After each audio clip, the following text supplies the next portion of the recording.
శ్రీమాత్రే నమః. అమ్మతో ప్రయాణానికి స్వాగతం. అందరికీ కూడా అమ్మవారి యొక్క ఆశీస్సులు ఉండాలని మనస్ఫూర్తిగా ఆ తల్లిని వేడుకుంటూ, ఈరోజు ఉండ్రాళ్ళ తద్దె, అలాగే ఆదివారం. ఈ రోజున ఈ కథ వినడం వలన అమ్మవారి యొక్క సంపూర్ణమైనటువంటి అనుగ్రహం మనపై ఉండి, జన్మజన్మల పాపాలన్నీ కూడా నశించిపోతాయి. మరి అంతటి విశేషమైనటువంటి ఈ కథ ఏమిటో ఇప్పుడు మనం తెలుసుకుందాం. భాద్రపద బహుళ తదియ రోజున సుదతులు సద్గతులు పొందే నిమిత్తం ఆచరించేటటువంటి వ్రతమే ఉండ్రాళ్ళ తద్ది. భక్తి విశ్వాసాలతో నిష్టానుసారంగా ఆచరించినటువంటి వారికి సర్వాభీష్ట సిద్ధిని కలిగించేటటువంటి ఈ నోము ఉండ్రాళ్ళ తద్ది. ఈ యొక్క నోముకు మోదక తృతీయ అని మరొక పేరు కూడా ఉన్నది. ప్రత్యేకంగా ఉండ్రాళ్ళ నివేదన కలిగినటువంటి నోము కావడంతో తద్ది అనే మాట, అలాగే మూడవ రోజు తదియ అనే అర్థంతో వాడబడింది కాబట్టి తదియ, ఉండ్రాళ్ళ తదియగా పిలువబడుతుంది. మరి ఈ నోమును భాద్రపదంలో బాగా వర్షాలు కురిసేటటువంటి ఋతువులో పౌర్ణమి వెళ్ళినటువంటి మూడవ రోజున, అంటే బహుళ తదియన ఉండ్రాళ్ళ తద్ది నోమును నోచుకోవాలని మన పూర్వీకులు నిర్ణయించారని, అంతేకాకుండా ఈ నోమును సాక్షాత్తు పరమేశ్వరుడే స్వయంగా పార్వతీదేవికి చెప్పాడని పురాణాలలో ఉంది. మరి ఈ ఉండ్రాళ్ళ తద్ది వెనుక ఉన్నటువంటి ఒక కథ గురించి ఇప్పుడు మనం తెలుసుకుందాం. పూర్వం ఒక రాజు 7 భార్యలు కలిగి ఉన్నటువంటి ఒక వేశ్య అయినటువంటి చిత్రాంగిపై ఆయనకు మక్కువ ఎక్కువగా ఉండేది. ఒకనాడు భాద్రపద బహుళ తదియనాడు రాజుగారి భార్యలందరూ కూడా ఉండ్రాళ్ళ తద్ది అనే నోమును నోచుకుంటున్నారని చెలికత్తెల ద్వారా వినినటువంటి చిత్రాంగి రాజుగారితో, నీవు వివాహం చేసుకున్నటువంటి భార్యల చేత ఉండ్రాళ్ళ తద్ది నోముని చేయించుకున్నావు, నేను ఒక వేశ్యనైనటువంటి కారణంగా నన్ను మాత్రం నిర్లక్ష్యం చేస్తున్నావు కదూ. నీ భార్యల మీద ఉన్నటువంటి ప్రేమ నా మీద కూడా ఉంటే నేను కూడా ఈరోజు ఉండ్రాళ్ళ తద్ది నోము జరుపుకోవడానికి అవసరమైనటువంటి సరుకులను సమకూర్చమని రాజు తన వద్దకు వచ్చినటువంటి సమయంలో అడుగుతుంది. రాజు అందుకు సరేనని సరుకులన్నీ కూడా పంపిస్తాడు.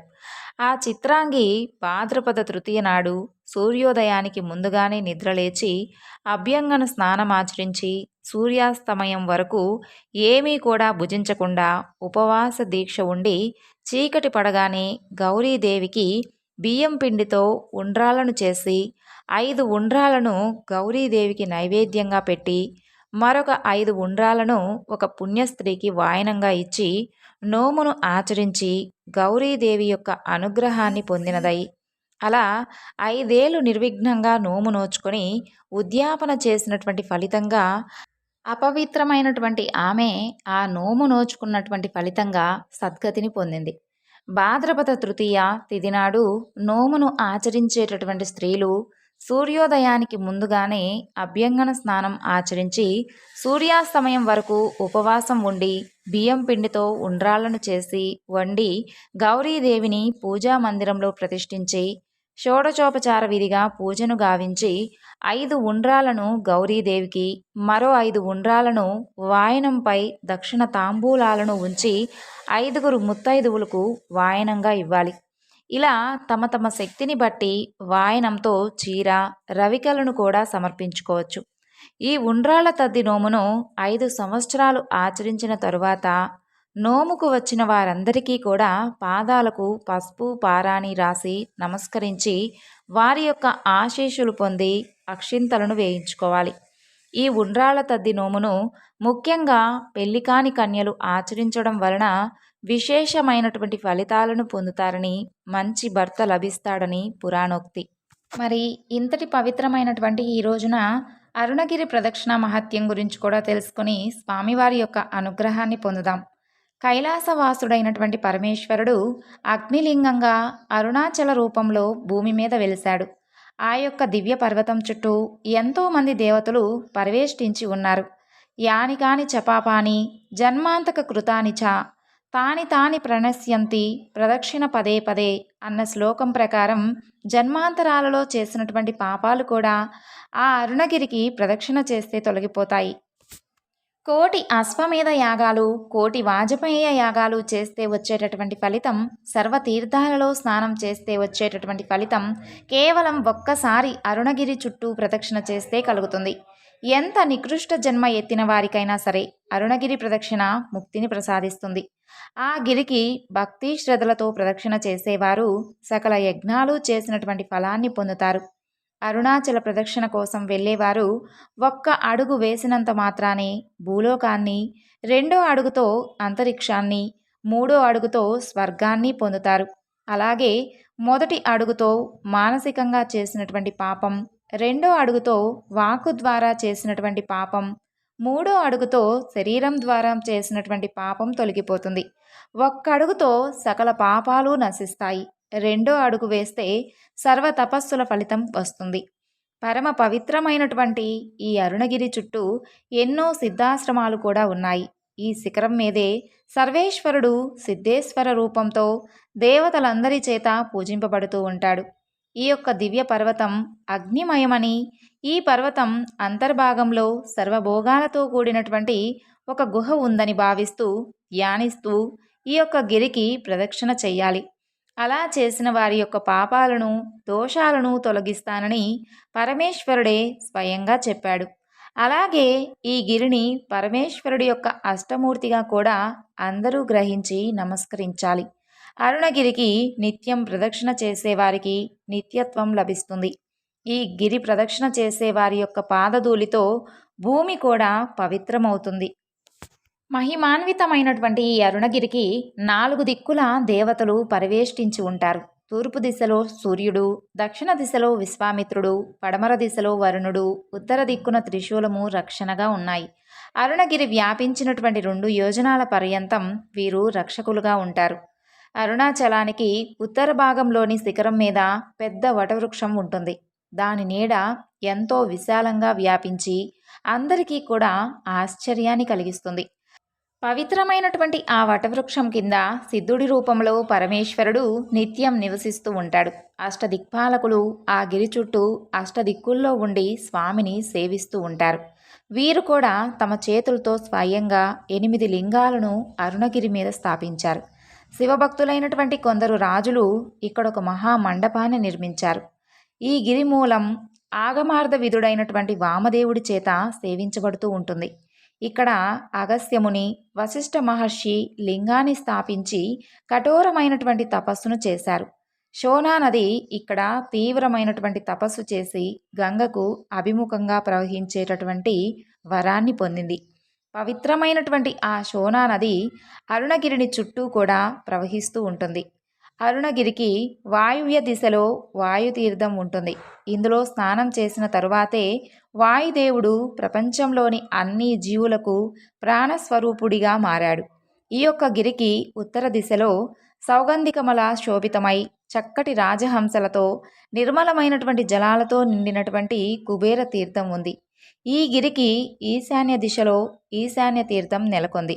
ఈ దివ్య తీర్థంలో స్నానం చేసిన తరువాత శ్రీహరి అత్యంత సుందరుడై లక్ష్మీదేవిని చేపట్టి విష్ణుత్వాన్ని పొందాడు. ఈశాన్య తీర్థంలో స్నానం చేసి నవగ్రహాలను ఆరాధిస్తే సమస్త గ్రహదోషాలు తొలగిపోతాయని ప్రతీది.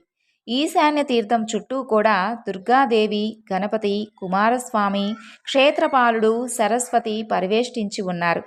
ఈ యొక్క అరుణాచల పర్వతానికి అన్ని దిక్కుల్లోనూ గంగా, యమున, గోదావరి, సరస్వతి, నర్మదా, సింధు, కావేరి, శోణ నది, మహానది దేవతలు అంతర్వాహినులుగా ప్రవహిస్తూ తమ తమ శక్తులతో అరుణగిరినాథుణ్ణి సేవిస్తూ ఉంటారు. అరుణగిరి దక్షిణ దిశలో మహిమాన్వితమైనటువంటి అగస్య తీర్థం ఉంది. ప్రతి సంవత్సరం భాద్రపద మాసంలో అగస్య మహర్షి శిక్ష సమేతంగా ఈ యొక్క తీర్థంలో స్నానం చేసి అరుణగిరినాథుణ్ణి సేవిస్తూ ఉంటారు. పవిత్రమైనటువంటి ఈ తీర్థంలో స్నానం చేసిన వారికి సకల భాషా కోవిదత్వం కలుగుతుందని ప్రతీది. అలాగే ఈ గిరికి ఉత్తర దిశలో దివ్యమైనటువంటి వశిష్ఠ తీర్థం కూడా ఉంది. ఈ తీర్థంలో స్నానం చేస్తే సకల వేదార్థ జ్ఞానం కూడా లభిస్తుంది. ప్రతి ఆశ్వాయుజ మాసంలో మేరు పర్వతం మీద నివసించేటటువంటి వశిష్ఠ మహర్షి ఇక్కడికి వచ్చి తీర్థంలో స్నానం చేసి స్వామిని అర్చించి వెళతారని ప్రతీది. అరుణగిరికి ఈశాన్య భాగంలో గంగా తీర్థం ఉంది. ఇది సర్వపాప ప్రణాశిని. ప్రతి కార్తీక మాసంలో గంగాది సకల నదులు వచ్చి ఈ తీర్థంలో కలుస్తాయి. అలాగే అరుణగిరినాథుడి సన్నిధిలో బ్రహ్మతీర్థం ఎంతో విశేషమైనది. ఈ తీర్థంలో స్నానం చేసిన వారికి బ్రహ్మహత్యా పాపాలు కూడా తొలగిపోతాయి. ప్రతి మార్గశీర్ష మాసంలో సత్యలోకం నుండి బ్రహ్మదేవుడు ఇక్కడికి వచ్చి ఈ తీర్థంలో స్నానం చేసి స్వామిని అర్చించి వెళతాడు. ఈ యొక్క అరుణగిరి శిఖరం మీద ఇంద్రతీర్థం ఉంది. ప్రతి పుష్యమాసంలో ఇంద్రుడు ఇక్కడికి వచ్చి స్నానం చేసి స్వామిని సేవిస్తాడు. అరుణగిరినాథుడి సన్నిధిలో శివతీర్థం ఒకటి ఉంటుంది. పూర్వం పరమేశ్వరుడు బ్రహ్మకపాలంతో సహా ఇక్కడికి వచ్చి స్నానం చేశాడు. ప్రతి మాఘమాసంలో పరమేశ్వరుడు రుద్రగుణ పరివేష్టితుడై ఇక్కడ నిలిచి ఉంటాడు. ఇక్కడి ఆగ్నేయ దిశలో వెలిసినటువంటి ఆగ్నేయ తీర్థంలో స్నానం చేసిన తరువాతే అగ్నిదేవుడు స్వాహాదేవిని చేపట్టాడు. ప్రతి ఫాల్గుణ మాసంలో మన్మధుడు ఇక్కడికి వచ్చి స్నానం చేసి స్వామిని సేవిస్తాడు. అరుణగిరికి ఉత్తర దిశలో సూర్యతీర్థం ఉంది. ఇది సకల రోగ నివారిణి. ప్రతి వైశాఖ మాసంలో వాలకిలియాది మహర్షులతో కలిసి సూర్యుడు, వేదాలు ఈ తీర్థంలో స్నానమాచరిస్తాయి. ఈశాన్య దిశలో ఉన్నటువంటి అశ్విని తీర్థంలో స్నానం చేసి అశ్విని దేవతలు అరుణగిరినాథుణ్ణి సేవించుకుంటూ ఉంటారు. శోణగిరికి దక్షిణంలో పాండవ తీర్థం ఉంది. పూర్వం పాండవులు ఈ తీర్థంలో స్నానం చేసి రాజ్య లాభాన్ని పొందారు. భూదేవి సకల ఔషధులతో సకల దేవతలతో కలిసి జ్యేష్ఠమాసంలో ఇక్కడికి వచ్చి స్వామిని సేవించుకుంటుంది. పరమ పవిత్రమైనటువంటి ఈ అరుణాచలాన్ని గంగానది పాదాలలో, యమునా నది మధ్య భాగంలో, నర్మదా నది శిరోభాగంలో నిలవబడి నిరంతరం సేవిస్తూ ఉంటాయి. ఈ గిరి చుట్టూ ఇంకా ఎన్నో తీర్థాలు ఉద్భవించాయి. వాటన్నిటి గురించి చెప్పడం ఎవరికీ వశం కాదు. కృతయుగంలో అగ్నిమయంగా ఉన్నటువంటి ఈ అరుణలింగం త్రేతాయుగంలో రత్నాచలం అన్న పేరుతో విలసిల్లింది. అదే ద్వాపర యుగంలో హేమపర్వతంగా ప్రసిద్ధి చెందింది. ఆ పర్వతమే కలియుగంలో మరకతాచలంగా వ్యాపించింది. ఎన్నో యోజనాలు విస్తరించినటువంటి ఈ యొక్క అగ్నిమయ లింగానికి మహర్షులందరూ కూడా ప్రదక్షిణలు చేసి ప్రార్థించగా ఆ అగ్నిమయ లింగం లోకక్షేమం కోసం తన యొక్క ప్రకాశాన్ని, తేజస్సును గుప్తంగా ఉంచుకొని ఒక పర్వతాకారాన్ని ధరించి నిలుచొని ఉంది. అరుణాచలేశ్వరుని యొక్క మహిమల గురించి తెలుసుకోవడం ఎవరికీ సాధ్యం కానటువంటి పని. కానీ విన్నంత మాత్రానే పాపాలన్నీ కూడా తొలగిపోతాయి. సూర్యుని యొక్క వృత్తాంతం, అరుణాచలేశ్వరుని యొక్క మహిమ గురించి తెలుసుకుందాం. ఒకనాడు రాక్షసుల బారిన పడినటువంటి సూర్యుడు తన యొక్క తేజస్సునంతా కూడా కోల్పోయాడు. అతనుకు ఏం చేయాలో కూడా తోచక బ్రహ్మదేవుని దగ్గరకు వెళ్ళగా ఆయన అరుణాచలాన్ని దర్శించమని ప్రబోధించాడు. బ్రహ్మ యొక్క ఆదేశం ప్రకారం సూర్యుడు అరుణగిరిని చేరుకొని అక్కడి బ్రహ్మ సరోవరంలో స్నానం చేసి ఆ పర్వతానికి భక్తి శ్రద్ధలతో ప్రదక్షిణం చేశాడు. ఆ తరువాత అరుణాచలేశ్వరుని దర్శించి సేవించడంతో సూర్యుడికి తాను పూర్వం కోల్పోయినటువంటి తేజస్సు తిరిగి లభించింది. అలాగే చంద్రుడు కూడా ఒకనాడు తమ మామగారైనటువంటి దక్ష ప్రజాపతి శాపానికి గురై రోజురోజుకు ఎంతగానో క్షీణించసాగాడు. అప్పుడు పరమేశ్వరుడి యొక్క ప్రబోధాన్ని అనుసరించి అరుణగిరికి శ్రద్ధగా ప్రదక్షిణ చేసి తిరిగి తన యొక్క పూర్వ రూపాన్ని పొందాడు. ఇంద్రుడు కూడా పరమేశ్వర వరప్రభావంతో రెచ్చిపోయి అన్ని లోకాలను పీడిస్తున్నటువంటి వృత్రుడు, బలుడు, పాకుడు, సముచి అనేటటువంటి అసురులను సంహరించాడు. అయితే వారందరూ కూడా శివభక్తులు. వారిని మాయోపాయంతో చంపడం వలన ఇంద్రుడికి తన యొక్క బలం క్షీణించిపోయింది. ఏం చేయాలో పాలుపోక పరమేశ్వరుణ్ణి దీనంగా ప్రార్థించాడు. ఇంద్రుడి యొక్క ప్రార్థన విని కరుణించినటువంటి బోలాశంకరుడు ప్రత్యక్షమై బోధ చెయ్యగా ఆయన మాటను అనుసరించి ఇంద్రుడు అరుణాచలానికి భక్తితో ప్రదక్షిణలు చేశాడు. అలా చేయడం ద్వారా తన యొక్క పాపాలన్నీ కూడా పోగొట్టుకొని దిగ్విజయంగా అశ్వమేధ యాగాన్ని నిర్వహించి తిరిగి తన యొక్క ఇంద్ర పదవిని పొందాడు. అరుణాచలేశ్వరుడి దయతో ఇంద్ర పదవిని పొందినటువంటి దేవేంద్రుడు స్వామివారి యొక్క సేవ కోసం 100 మంది అప్సరసలను నియమించాడు. అలాగే పుష్పమేఘాలను పిలిచి అరుణగిరి మీద పూలవానను కురిపించాడు. ఆ తరువాత కాలంలో శివుడి యొక్క ఆజ్ఞను అనుసరించి ఆదిశేషుడు కూడా అరుణాచలాన్ని సేవించి కామరూప శక్తిని పొందాడు. అంతేకాదు ఆయన దయ వలన భూమండలాన్ని కూడా మొత్తం మోయగలిగేటటువంటి శక్తిని సంపాదించాడు ఆదిశేషుడు. ఇంకా ఎంతోమంది నాగులు, సిద్ధులు, గంధర్వులు, అప్సరగణాలు, దిక్పాలకులు అరుణగిరిని సేవించి అరుణాచలేశ్వరుని దర్శించి తమ తమ కోరికలను సాధించుకున్నారు. అలాగే పూర్వం దక్షయజ్ఞం విధ్వంసం జరిగినప్పుడు కూడా పరమేశ్వరుడి ద్వారా దేవతల యొక్క శరీరాంగాలన్నీ కూడా ధ్వంసమయ్యాయి. అప్పుడు దేవతలందరూ కూడా అరుణాచలాన్ని ఆశ్రయించి తిరిగి తమ యొక్క శక్తిని, అంతేకాకుండా ధ్వంసమైనటువంటి తమ అంగాలను కూడా, అంటే చేతులు కోల్పోయినటువంటి అగ్నిదేవుడు చేతులను, కళ్ళు కోల్పోయినటువంటి భృగు మహర్షి నేత్రాలను, ముక్కు ఊడినటువంటి సరస్వతీదేవి ముక్కును పొందారు. అలా పూర్వం బలిచక్రవర్తి వామనుడికి భూమిని దానమిస్తూ కమండలంలో నీరు పోస్తూ ఉండగా అతని గురువు శుక్రాచార్యుడు ఆ యొక్క కమండలంలో దూరి నీటిదారును అడ్డుకున్నాడు. అప్పుడు వామనుడు ఒక దర్భతో కమండలంలోకి పొడవగా లోపలున్నటువంటి శుక్రాచార్యుడికి ఒక కన్ను పోతుంది. అప్పుడు శుక్రాచార్యుడు పెద్దగా అరవగా అరుణాచలానికి వచ్చి గిరి ప్రదక్షిణ చేసి స్వామిని సేవించడంతో తిరిగి తన కంటిని పొందగలిగాడు. అలాగే సప్తఋషులు కూడా పూర్వం ఒకనాడు ప్రారబ్ధవశాన సప్తఋషులు శాపానికి గురయ్యారు. ఈశ్వరుడి యొక్క ప్రబోధం విని వారందరూ కూడా భూలోకానికి వచ్చి అరుణాచలేశ్వరుణ్ణి సేవించి తమ యొక్క శాపం నుండి విముక్తి పొందారు. అందుకు కృతజ్ఞతగా వారందరూ కూడా అక్కడ ఒక చెరువును తవ్వించారనమాట. అదే నేడు సప్తర్షి తీర్థంగా ప్రసిద్ధి చెందింది. ఆ సరస్సులో స్నానం చేస్తే సకల పాపాలు నశిస్తాయని ప్రతీది. అలా వాలి వృత్తాంతం గురించి కూడా తెలుసుకుందాం. మహాబలశాలిగా ప్రసిద్ధి చెందినటువంటి వాలి ఇంద్రుడి పుత్రుడు. ఒకనాడు ఆ వాలి ఉదయాద్రి శిఖరం మీద నుంచి అస్త్రాది శిఖరం మీదకు లంఘించి దారిలో అరుణగిరిని చూస్తాడు. సకల దేవతలతో పూజింపబడుతున్నటువంటి ఆ అరుణగిరిని దాటబోతాడు. ఒక్కసారిగా వాలి బలమంతా కూడా క్షీణించిపోయి నేల మీద కూలబడ్డాడు. అప్పుడు ఇంద్రుడు చేసినటువంటి ప్రబోధాన్ని అనుసరించి తేజోలింగమైనటువంటి అరుణాచలాన్ని సేవించి తన బలాన్ని మరలా తిరిగి పొందాడు. ఇక నలమహారాజుల యొక్క వృత్తాంతం గురించి తెలుసుకుందాం. పూర్వం నలమహారాజు తేజోలింగ రూపుడైనటువంటి అరుణాచలేశ్వరుని పూజించి ఎంతో నీతిమంతంగా, ధర్మబద్ధంగా ప్రజలను పాలించేటటువంటి శక్తిని పొందాడు. పూర్వం ఇలుడు అనేటటువంటి మహారాజు ఉండేవాడు. ఆయన ఒకనాడు వనవిహారానికి వెళ్ళి తెలియక అక్కడ ఉన్నటువంటి గౌరీ వనంలోకి ప్రవేశించాడు. దాంతో అతని యొక్క పురుష రూపం పోయి స్త్రీగా మారిపోయాడు.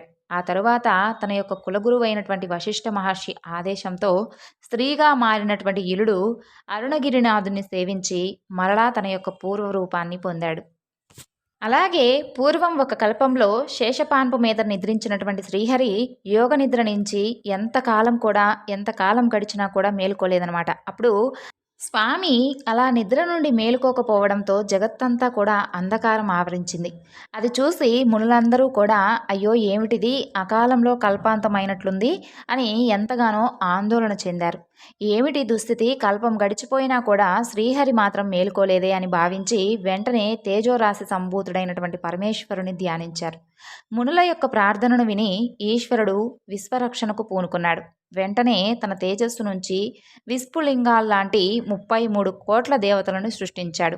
వారందరూ కూడా ఒక్కసారిగా విష్ణువును నిద్రలేమ్మని ప్రబోధించగా శ్రీహరికి మాయ వదిలిపోయింది. వెంటనే నిద్ర నుండి మేలుకొన్నాడు. కళ్ళు తెరవగానే ఎదురుగా ప్రభాత కాంతిని చూసి అయ్యో తామసగుణం పెరిగిపోయి నేను ఇలా నిద్రలో మునిగిపోయాను, నన్ను లేపడం కోసం సాక్షాత్తు పరమేశ్వరుడే స్వయంగా పూనుకోవాల్సి వచ్చిందే, ఇదెంత దురదృష్టం, ఎంతటి అవివేకమైనటువంటి పని చేశాను, ఇక నాకు శంకరుణ్ణి క్షమించమని వేడుకోవడం తప్ప మరొక మార్గం లేదని అనుకొని పరమేశ్వరుణ్ణి శరణు వేడుకుంటూ దివ్యంగా స్తుతించాడు. శ్రీహరి యొక్క ప్రార్థన విని ప్రసన్నుడైనటువంటి పరమేశ్వరుడు తేజోరూపంగా ఆవిర్భవించి శ్రీహరిని కటాక్షించాడు. దివ్య తేజోరూపంతో తనకు దర్శనమిచ్చినటువంటి శంకరుణ్ణి చూసి తన్మయత్వంతో హే శంకర, త్రిభువన పాలక, త్రిమూర్తి రూప, త్రినేత్ర, త్రిగుణాతీత, త్రిపురహర, నీవే సర్వేశ్వరుడివి, జగదీశ్వరుడివి, నీ యొక్క అంశతోనే ఈ దేవతలందరూ కూడా జన్మించారు. సర్వకార్యకారణ రూపంతో ఈ ప్రపంచాన్ని నడిపించేది నీవే దేవా. ఓ జగత్పాలక, నా భారమంతా కూడా నీదే. అకాలంలో నిద్రపోయినటువంటి నన్ను దోషిగా కూడా నీవు పరిగణించడం లేదు. హరహర శంకర, నాకేది గతి, నా యొక్క మానసిక బాధను తొలగించేది నీవే కదా అని దీనంగా విలపించాడు. అలా బాధపడుతూ ఉన్నటువంటి శ్రీహరిని ఓదార్చి అతని ఈ విధంగా తన యొక్క ప్రాయశ్చిత్తాన్ని వివరించాడు. మధుసూదన, నేను భూలోకంలో అరుణాచలుడి రూపంలో కొలువున్నాను. అది నా జ్యోతిర్లింగం. ఆ దివ్యలింగాన్ని చూస్తే చాలు నీలో ఉన్నటువంటి తమోగుణం మొత్తం నశిస్తుంది. ప్రశాంతమైనటువంటి ఆ జ్యోతిర్లింగం స్థావరలింగంగా నిలిచి ఉంది. అందులకు నేత్రాలను, పుత్ర సంతానం లేని వారికి పుత్రులను, మూగవారికి మాటలను, వ్యాధి పీడితులకు సంపూర్ణ ఆరోగ్యాన్ని ప్రసాదిస్తుంది. అక్కడ నేను స్థిరంగా నిలిచి ఉన్నాను. వెళ్ళి ఆ దివ్య జ్యోతిర్లింగాన్ని దర్శించు. అప్పుడే నీవు చేసినటువంటి దోషానికి పరిహారం జరుగుతుంది అని చెప్పి అంతర్ధానమయ్యాడు. శంకరుడి యొక్క మాట ప్రకారం శ్రీహరి భూలోకంలో ఉన్నటువంటి అరుణాచలానికి బయలుదేరాడు. భూలోకానికి వచ్చినటువంటి శ్రీహరి అరుణాచలాన్ని చూసి ఎంతో ఆనందించాడు. అది గొప్ప తపోభూమి అని గుర్తించి వెంటనే సకల దేవతలను పిలిచి ఆ పర్వతం మీద నివసించమని ఆదేశించాడు. తాను ఆ పర్వత శిఖరం మీదకి చేరి తపస్సు చేయడం ప్రారంభించాడు. ఆ పర్వతం మీదే ఋషులు నివసించడానికి తగినటువంటి ఆశ్రమాలను నిర్మించి సాంగవేదాలను అధ్యయనం చేసుకునేటటువంటి వాతావరణాన్ని కల్పించాడు. అలాగే నిత్యం 100 మంది అప్సరసల నృత్య గీతాలతో ఆ గిరి మొత్తం శోభాయమానంగా ఉండేలా చేశాడు. ఈ విధంగా చేసినటువంటి శ్రీహరి తాను స్వయంగా అక్కడ ఉన్నటువంటి బ్రహ్మ సరస్సులో స్నానం చేసి మహిమాన్వితమైనటువంటి ఆ అరుణగిరికి ప్రదక్షిణం చేశాడు. ఆ తరువాత అరుణాచలేశ్వరుని అర్చించి సకల పాపాల నుంచి విముక్తుడై తిరిగి సృష్టిని పాలించేటటువంటి శక్తిని పొందాడు శ్రీహరి. అరుణాచలేశ్వర అని పేరు పలికితేనే చాలు సకల పాపాలన్నీ కూడా నశిస్తాయి. మరి అంతటి పరమ పవిత్రమైనటువంటి ఆ అరుణాచలేశ్వరుని యొక్క మహత్యాలను గురించి ఈరోజు మనం తెలుసుకున్నాం. స్వామివారి యొక్క దయ, కృప, ఆయన యొక్క అనుగ్రహం మనందరిపై ఉండాలని మరొక్కసారి ఆ అరుణాచలేశ్వరుని కోరుకుంటూ ఇంతటితో ఈ వివరణను ముగిస్తున్నాను. సర్వం శ్రీ లలితార్పణమస్తు. స్వస్తి.